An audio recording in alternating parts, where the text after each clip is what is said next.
Did you know that one of the most famous drug lords of all time upended an entire ecosystem with his love of exotic animals? From conspiracy theories to hidden millions, plenty of surprises have emerged after the deaths of these infamous criminals. Born in Medellin, Colombia in 1977, Juan Pablo Escobar now goes by Sebastian Marroquin. That assumed name allowed him to escape the downfall of his father's criminal empire, which, believe it or not, was fairly normal outside of the occasional chucking of a board game across the room. Marroquin has repeatedly renounced his father's illicit empire while also proclaiming his love for him. He's also made a fair amount of money from speaking tours and a book called Pablo Escobar, My Father. That book reveals slices of a seemingly normal upbringing with a few odd quirks. For example, Escobar was obsessed with his appearance and obsessed with winning, to the point that he even cheated at games like Monopoly. The drug lord also had his more tender moments. On December 1st, 2023, Marroquin shared a letter his father had written to him while on the run that said, "I want to tell you that for you I will fight and sacrifice whatever is necessary, and I also want to tell you that I love you very much and that I miss your friendship and your company very much. Your father loves you." Is there a part of you that also hates him? No, there's no chance I could hate my father. You know that Pablo Escobar was a wealthy drug lord, but the full extent of his excesses is the stuff for movies. Only after he died in 1993 did the authorities publicize just how extravagant he lived, including the revelation that he owned and operated a private zoo. It held over 200 animals, all reportedly flown in on private planes. After Escobar's death, authorities began the long and difficult task of bringing these animals to public zoos all over the world. Eventually, they left behind 4 hippopotamuses, as they were simply too heavy to fly out. They were not all of the same sex. You can probably guess where this is going. Those 4 hippopotamuses lived in one of his estate's many lakes, and by 2006, their population had grown to 16. The local government considered exterminating the animals, while the citizens developed a love-hate relationship with them. A male hippo named Pepe posed enough of a threat that he was killed by authorities, which led to a public outcry and a law banning any more killing. By 2023, the number of hippos was estimated to be more than 100, and over the next decade, it's projected there will be more than 1,000. They are affectionately called the cocaine hippos, which isn't nearly as adorable as they intended it to be. Pablo Escobar's most notable home was the Hacienda Nápoles, a massive ranch that has been converted into a zoo, theme park, and, unironically, an anti-drug museum. The drug lord also spent much of his time in the United States, specifically a notorious Miami mansion with an estate of over 30,000 square feet. In 2016, authorities hired a demolition team to smash it to rubble, while also making some notable discoveries in the process. Fast food mogul Christian Duboudoir purchased Escobar's lot after the manor was demolished. In the process of this acquisition, Duboudoir found himself a proud owner of a large gray safe. As he revealed to the Tampa Bay Times, "This is real. It's still locked. It's very, very heavy. We can't believe it. Now Pablito is my best friend." Duboudoir also admitted that he hoped it was full of cash or diamonds. So what's in there? Who knows? It reportedly remains locked to this day. A lot of people have asked me, why don't you keep the house and make it into a museum and all this? I don't think we want to celebrate the criminals. The lives of a drug lord's relatives can be complicated, to put it mildly. Nevertheless, tender moments are still possible. Under the harsh leadership of Pablo Escobar, the Medellin cartel's rise and fall lasted about 20 years. For his family, that meant a life of luxury followed by a tremendous decline. Escobar's wife, Victoria Eugenia Anao, discussed her tempestuous relationship with her husband in her book, Mrs. Escobar, My Life with Pablo. A surprisingly touching moment occurred when Escobar told his family that they would be entering government protection. Anao packed up the kids and cried late into the night as her husband said goodbye. As she recalled, he bid farewell to Juan Pablo with a heartfelt handshake and a kiss on the cheek. When he reached Manuela, he started crying. We'd never seen him weep before, and that made our goodbye even more heart-wrenching. That was the last time I saw him. He had 75 days left to live.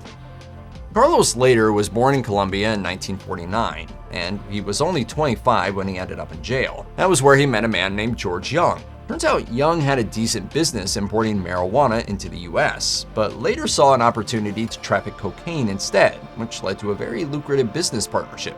Later was an eccentric who was fascinated by the likes of Adolf Hitler and John Lennon. He also threw comically lavish parties that drew a lot of unwanted attention.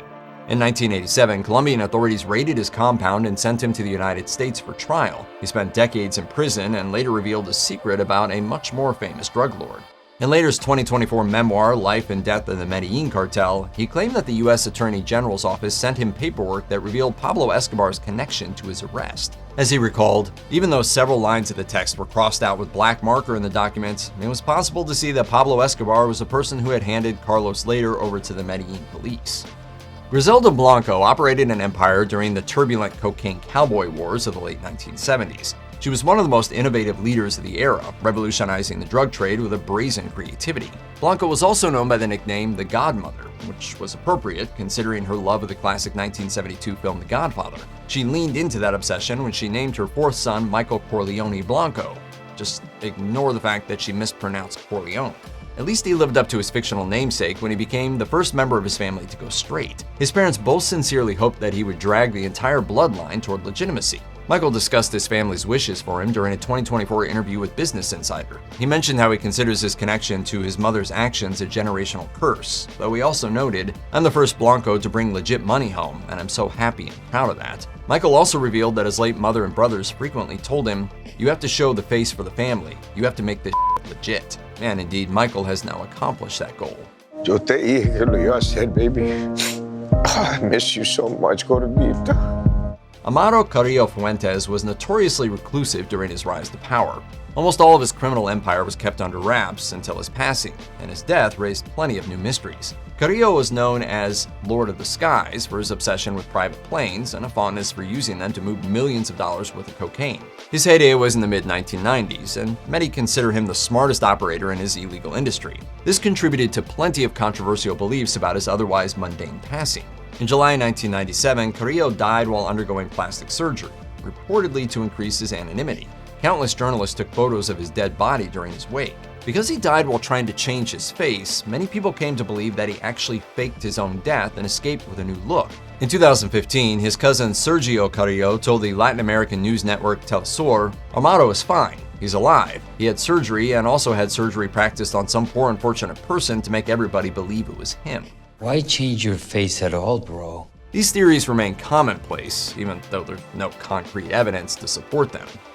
So, about that whole surgery thing. He underwent more than 8 hours of facial reconstruction surgery and liposuction to drastically alter his appearance, but less than 12 hours later, doctors found him dead in his bed.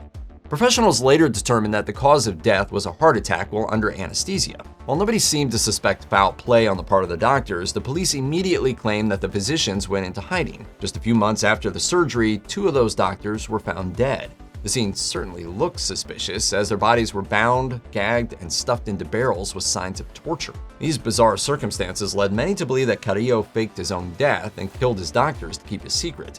So, for review, the biggest coke dealer of the 90s not only faked his death, but caused a death by a heart attack and then killed off the doctors. If that's true, yikes.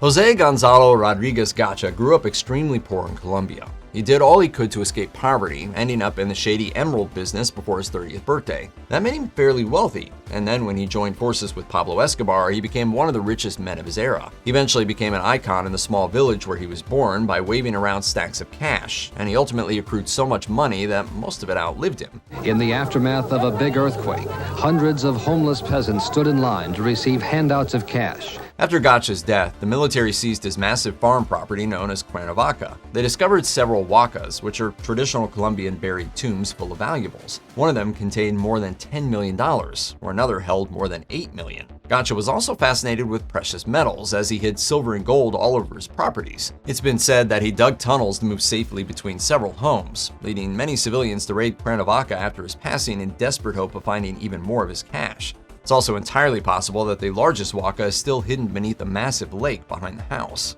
Leroy Nicholas Barnes, better known as Nicky, was born in New York City in 1933. He got into the drug trade at an early age as he ran heroin across the city and developed an addiction of his own. Along the way, he ended up spending a significant amount of his life behind bars. He eventually became a co-founder of a group of heroin dealers known as the Council. If you adjust for inflation, Barnes would have been a multimillionaire today. That wealth led to an inflated sense of immortality that offended American President Jimmy Carter, who ordered the Justice Department to increase their efforts to prosecute him. Barnes was ultimately sentenced to life without the possibility of parole in January 1978. In 2012, he died of cancer, but nobody outside of his family learned of his fate until 7 years later. As one of his daughters wrote in an email, "My sister and I have kept his passing private and have not released it publicly. It still remains a sensitive topic given all that occurred. Our dad was very private and we wanted to respect that." She also hinted at the possibility that her sister might write a memoir about her life growing up as the daughter of a criminal. Both daughters had been given new identities as part of the witness protection program.